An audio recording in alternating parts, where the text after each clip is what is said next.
o Brasil tem 11% de todas as mortes por Covid-19 no mundo. Hoje contabilizamos 57.774 óbitos. O número de infectados é de 1.352.708. Os dados são do boletim do consórcio de imprensa, foram divulgados agora há pouco, no início da tarde, a 1h, e à noite esse consórcio divulga mais um boletim quando os números devem aumentar, é claro.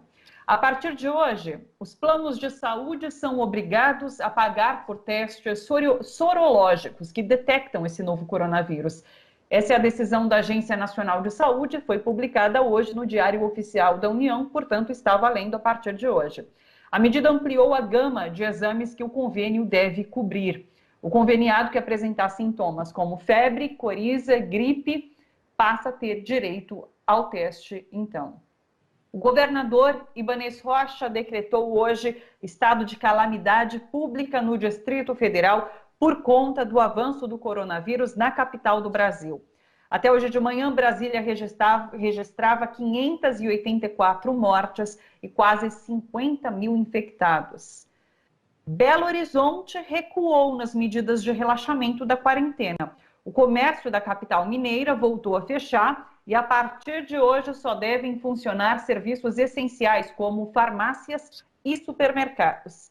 E na cidade de São Paulo, clubes recreativos e templos religiosos estão autorizados a voltar a funcionar, isso a partir de hoje também. As entidades, no entanto, precisam apresentar um plano de segurança sanitária para a prefeitura. Para além de Covid-19, temos mais notícias importantes de hoje, do final de semana. O Palácio do Planalto adiou a posse do novo ministro da Educação para análise do currículo dele. A Universidade de Wuppertal, na Alemanha, negou que Carlos Alberto Decotelli tenha feito pós-doutorado na instituição. De acordo com a universidade, Decotelli fez apenas uma pesquisa por 3 meses em 2016, o que não representou a obtenção de um título. Na sexta-feira, Decotelli também foi desmentido pelo reitor da Universidade de Rosário, na Argentina. O novo ministro colocou em seu currículo que era doutor pela Universidade de Rosário, mas o reitor revelou que a tese de Decotelli foi reprovada e ele, portanto, não obteve esse título de doutor. Outras suspeitas, depois disso, recaíram sobre o mestrado de Decotelli na Fundação Getúlio Vargas, inclusive. Trechos da dissertação que ele fez são apontados como plágio de outros trabalhos acadêmicos. O currículo de Decotelli, só para lembrar, foi publicado pelo presidente Jair Bolsonaro na quinta-feira passada, quando da sua nomeação como ministro da Educação. Portanto, o que sabemos até agora é que, de fato, essa posse foi adiada para que o currículo do novo ministro seja analisado. Foi um domingo de protestos no Brasil e no mundo. Um grupo fincou 1.000 cruzes na esplanada dos ministérios em Brasília para protestar contra a falta de política do governo Bolsonaro no combate às mortes provocadas pela Covid-19. Essas cruzes foram então retiradas hoje pela manhã, por volta das 9h, pelos próprios manifestantes. Imagem bastante chocante dessa manifestação com as cruzes fincadas ali na esplanada dos ministérios. Olha aí a imagem, que interessante. Vamos lá. O Dia Internacional do Orgulho LGBTI+, foi comemorado no mundo inteiro. No Brasil, as cores da bandeira do movimento foram projetadas no Senado Federal, em Brasília. Vamos dar uma olhada nessas imagens também.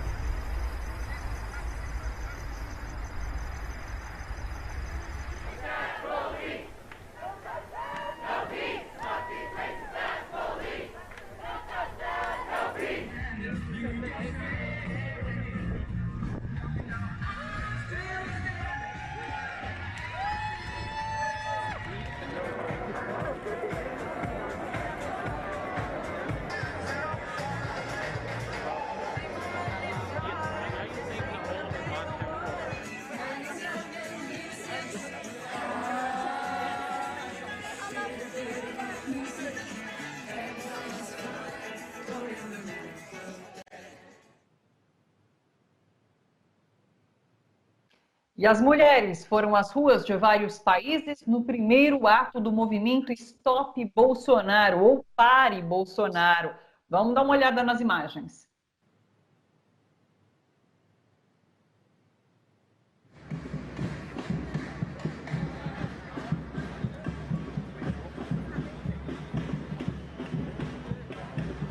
Fora Bolsonaro! Fora Bolsonaro!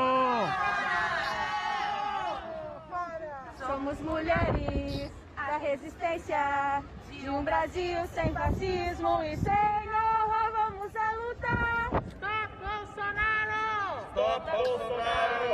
Stop Bolsonaro! Stop Fora Bolsonaro! Fora Bolsonaro! Fora Bolsonaro!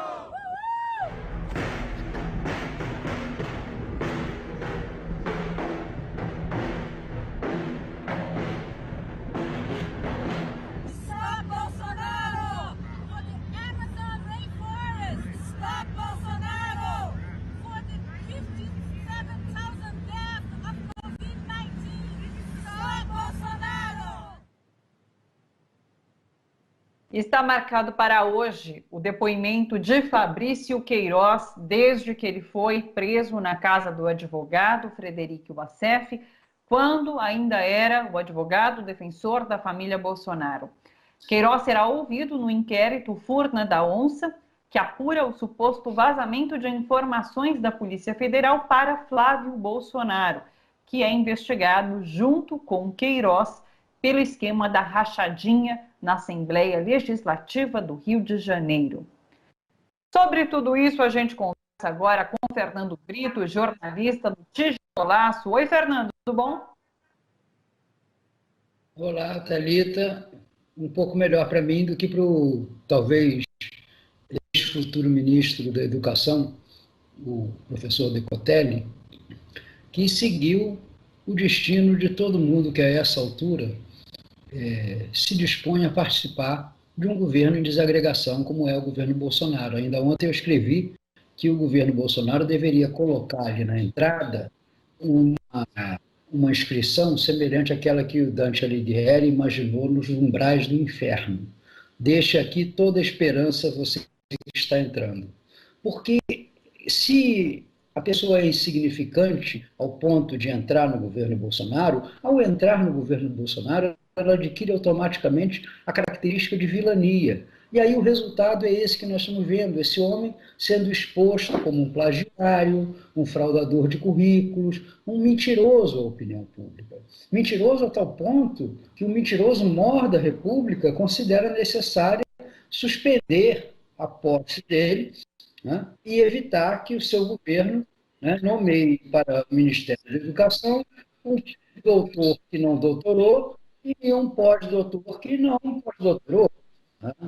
Isso dado por atestados oficiais de ambas as universidades. Não há nenhum mal a pessoa não ter um mestrado, um doutorado, um pós-doutorado, mas há muito mal em alguém que se vai preparar para ser ministro da Educação e para cuidar, entre outras coisas, desse curso, considere desimportante falar a verdade. Né? A lealdade é o primeiro princípio da administração pública. Quem não é leal ao definir o seu próprio currículo, não pode ser leal ao definir política alguma. Na minha opinião, o ex-ministro Decotelli, mesmo que assuma o cargo, continuará sendo um não-ministro, porque, afinal de contas, ele entra no governo completamente desmoralizado, rebaixado, apequenado, transformado numa figura deplorável. Logo ele, que talvez pela sua condição de professor e pela sua condição de homem negro, contou até com muita simpatia no momento do anúncio da sua nomeação. 3 ou 4 dias depois, Decotelli me perdoe, né, um trapo. Né? É alguém que está à altura do seu antecessor, Abraham Weintraub. Você apostaria que ele não assume, inclusive, esse ministério? Olha, se assumir, eu não gosto de fazer essas adivinhações. Eu só posso dizer o seguinte: se assumir, vai assumir como Regina Duarte assumiu de viúva porcina a Secretaria de Cultura. vai ser sem nunca ter sido e acaba deixando de ser. Você começou a resposta dizendo que está melhor do que Decotelli. Eu achei que você ia falar que está melhor do que o próprio Jair Bolsonaro e a família Bolsonaro diante desse depoimento que Queiroz deve prestar hoje. Você acha que ele pode ser de alguma forma explosivo para Flávio Bolsonaro? E quando mexe com Flávio, a gente sabe que Jair sente as dores também. Como que você está analisando esse depoimento de Queiroz, Fernando? Não, eu acho que ainda não. Eu acho que ainda não. Acho que Fabrício Queiroz é um homem da máfia. Ele é um homem da máfia. E na máfia, não se fala. E dois, quando eventualmente se fala, em geral, sabe-se que a morte passa a ser um destino bastante plausível, né, para quem faz. Então, eu acho que Fabrício, nesse momento, não vai falar nada. Talvez até se recuse a prestar o depoimento, alegando seu direito legal, né, de se manter calado e só aceitar o interrogatório em juízo. Então, eu acho que não é provável que venham grandes novidades daí, não. Acho que, do ponto de vista político, esse canastrão, esse Frederico Vassef, ele é um problema muito maior, porque ele é um homem de teatro. A entrevista dele à Veja é um espetáculo de teatro. Só faltou dizer, eu amo o presidente, fazer coraçãozinho para o presidente. Que isso? Eu fiquei penalizado, eu também tive câncer, o Queiroz tem câncer, sabe? O Otto Lara Rezende já falou que os mineiros são solidários só no câncer, eu também vou ser solidário, vou fazer chegar a ele uma oferta da minha casa. Fazer chegar por quem, hein? Por quem? Que coisa é essa? Eu acho que nós devemos contratar o Vassef como repórter, porque ele do nada descobriu o contato necessário com Queiroz para fazer ele, olha, Queiroz, eu tenho vários imóveis, você escolha um, ou use todos, apareça quando quiser, vai quando quiser, entre e saia, né? Sabe, a despensa vai estar sempre cheia, a luz vai estar paga, o gás vai estar em dia. Olha, a história é tão inverossímil, né, que não é possível que o Vassef tenha tido a preocupação de qualquer história proteger alguém. Para mim, foi muito mais um sinal de que, olha, eu tenho com que acertar vocês. Porque há uma frase, única frase, que pode ser mudada no depoimento e comprometer o presidente e o filho do presidente, gravemente, que é a frase onde ele diz que Flávio Bolsonaro e Jair Bolsonaro jamais souberam que Queiroz estava homiciado em Atibaia. Se Frederico Vassef disser, e basta ele dizer, que Jair Bolsonaro e Flávio Bolsonaro sabiam perfeitamente que eu estava, por ordem deles, acoitando Fabrício Queiroz, o presidente da República está destruído. Vassef é um homem que, com uma única frase, pode destruir o presidente da República. Porque as maracutaias, de Flávio Bolsonaro com Queiroz, essas já estão assentadas. Elas já estão assentadas. Ninguém vai discutir mais. Os pagamentos de colégio, de plano de saúde, tudo isso é inexplicável. Se não foi com dinheiro da rachadinha, foi com algum dinheiro de alguma outra origem ilícita. Então, não tem mais o que fazer nisso aí. Aliás, hoje eu ouvi uma coisa muito interessante nesses programas de rádio que falam do prazo para o recolhimento do imposto de renda e esclarecem as dúvidas dos contribuintes. Você sabia, Thalita, que qualquer dívida acima de R$5.000 é obrigatoriamente constante das declarações de renda apresentadas à Receita Federal? Portanto, o empréstimo de 40 mil assumido pelo presidente para Fabrício Queiroz, obrigatoriamente, do ponto de vista legal, sob pena de se constituir em crime de sonegação, tem que ter sido declarado tanto por Fabrício Queiroz como receptor do empréstimo, quanto por Jair Bolsonaro. Do caso contrário, é fraude fiscal produzida por um presidente da República. Mas, voltando aqui ao caso da política, acho que existe uma tentação, né, que está muito expressa nesse movimento de todos pela direta, da frente ampla. Eu acho que se trata muito menos de um movimento para substituir o governo Bolsonaro por incompatível com a democracia e mais de uma tentativa de amolecer Bolsonaro, deixar Bolsonaro ali, como usaram aquela expressão, sangrando até o final, manter a política econômica orientada por Paulo Guedes, e isso arrisca ser, aliás, quase que com certeza será, um desastre para o nosso país, quase tão grande quanto um arrobo golpista de Bolsonaro, que provavelmente daria com os burros na água. Essa política econômica está levando o Brasil a não fazer correções de rumo, a não planejar saídas da crise, e os números divulgados hoje pelo Tesouro Nacional, mostrando que o déficit nominal público passou nos últimos 12 meses já a marca de 300 bilhões de reais, e admitido pelo próprio secretário do Tesouro no relatório, que chegará ao final do ano em mais de 670 bilhões de reais, se não houver a prorrogação do auxílio emergencial, ou a mais de 800 bilhões de reais, se como é necessário, se estender a política assistencial para as pessoas mais pobres ao longo dessa pandemia, que já mostrou que não acabará nem tão cedo. Então, nós estamos diante de uma queda da receita e de um aumento das despesas, sobretudo de um aumento das despesas, que vai nos lançar a um superávit, a um déficit, perdão, de mais de 800 bilhões de reais, quando o governo prometia uma política de zerar esse déficit público.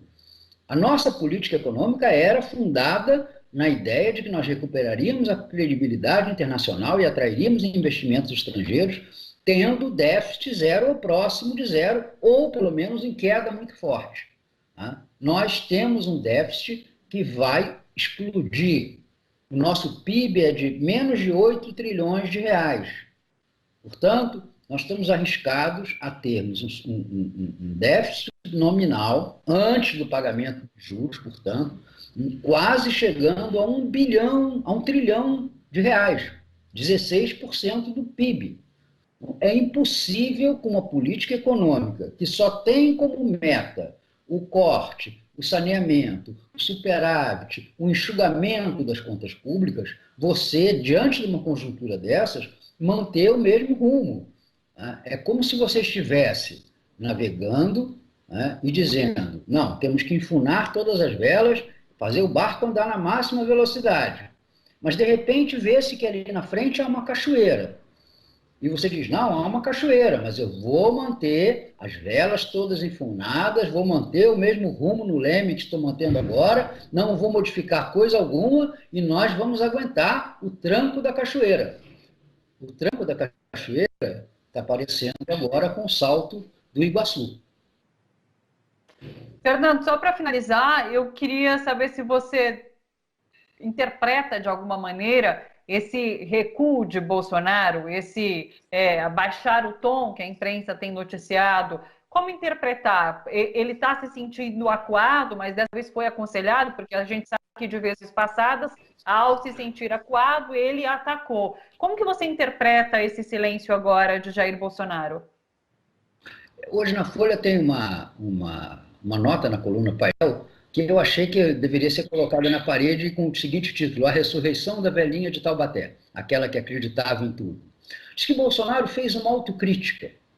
Eu pergunto, um homem que apoiou a ditadura, que apoiou o assassinato político, que apoiou a tortura, que sempre se portou como um cavalão machista, que sempre se comportou como um racista, quanto mais.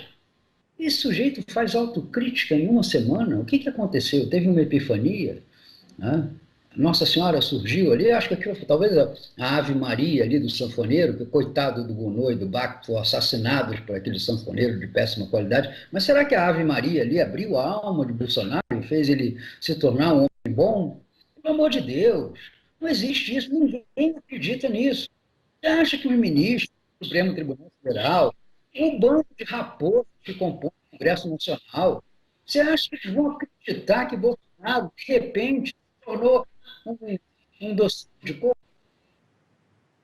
Não existe essa possibilidade. O que acontece é que, como disse também a Folha, o Celso Rocha de Barros, Bolsonaro tirou uma semana de folga.